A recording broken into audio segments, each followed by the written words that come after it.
Hi, I'm Sandra Markle, and I'm here with Learner Publishing's permission to read you The Long, Long Journey. It was written by Sandra Markle, myself, and illustrated by Mia Posado. Here we go. It's a very special story that's really true. Crackle, crackle, crunch. The little female bar-tailed godwit at last breaks free of her egg. She steps into the world on long, wobbly legs. It's nearly midnight, but it's June in Alaska and still light. A cool wind blows the chick's downy coat. She shivers, lifts her beak, and squeaks, "Peep, peep."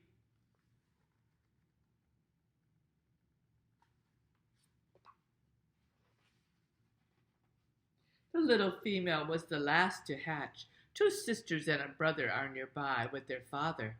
They are hunting insects in the grass. Their mother, next to the nest, trills softly, and the chicks come running. They huddle with their sister, and their mother settles over them. This way, the newest chick stays warm and joins the family.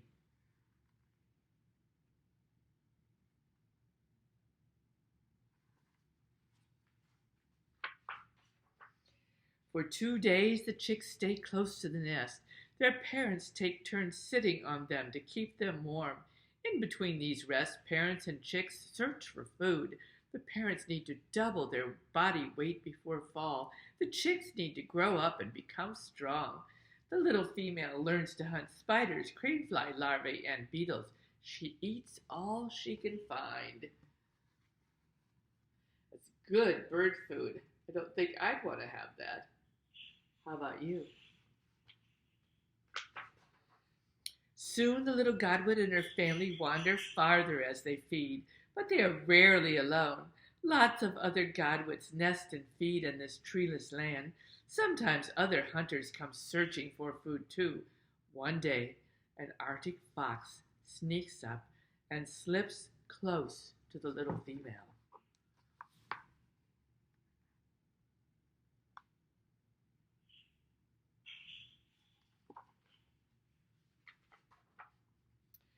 But her father spots the fox and squawks a warning. The little female is not yet able to fly. She crouches low and stays still. Her coloring helps her blend in with the grass. Her father flaps his wings and swoops at the fox. Her mother joins the attack, and so do other adult godwits. The fox runs off without his meal. Phew, the little godwit chick is safe.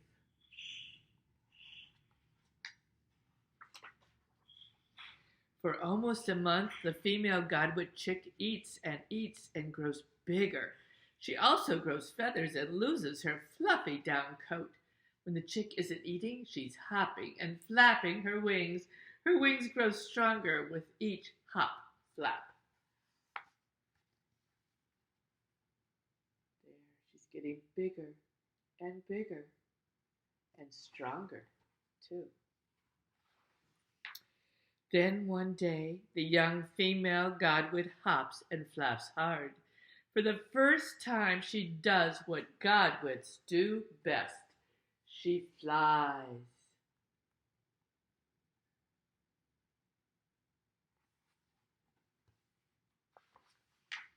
In mid-August, the mother godwit leaves. The young birds stay near their father. They eat and practice flying hour after hour so their wings grow even stronger. At last they follow their father to the coast. They join thousands of godwits gathered on Alaska's Cape Avanoff mudflats. The young female prances across the mud on her long legs. Every step or two she pokes her long beak deep into the muddy ground to find and eat tunneling worms and tiny clams.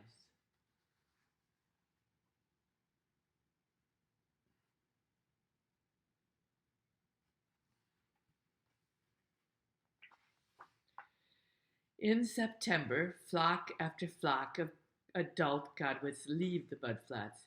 By mid-October, mostly only young birds remain. The young female is one of the flock. She practices flying with the other godwits. In between flights, she feeds alongside them. She eats and eats, growing very plump. Finally, when dark clouds sweep overhead, the young female rises with the flocks. She is pushed southward by strong winds. Her long journey has begun. Remember, this is called the long, long journey. Where is she going?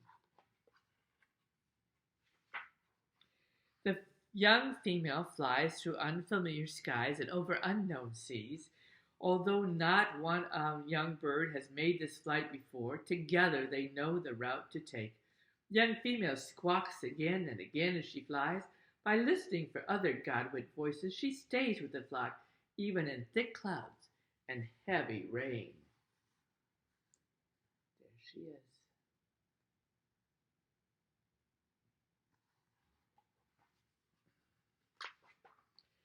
One day, a peregrine falcon hunting over an island swoops out of the clouds with wings folded and talon tiptoes stretched out. The falcon aims straight for the young female, but she pumps her wings hard, climbs fast, and escapes. Another godwit isn't so lucky.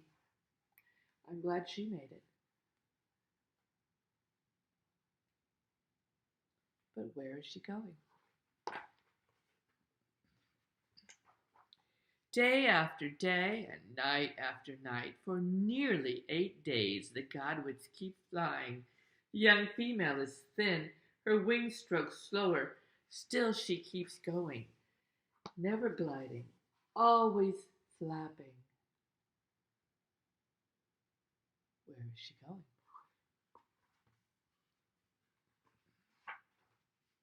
Finally, there's green and brown ahead. Where has she gone? Where is it? Let's find out. The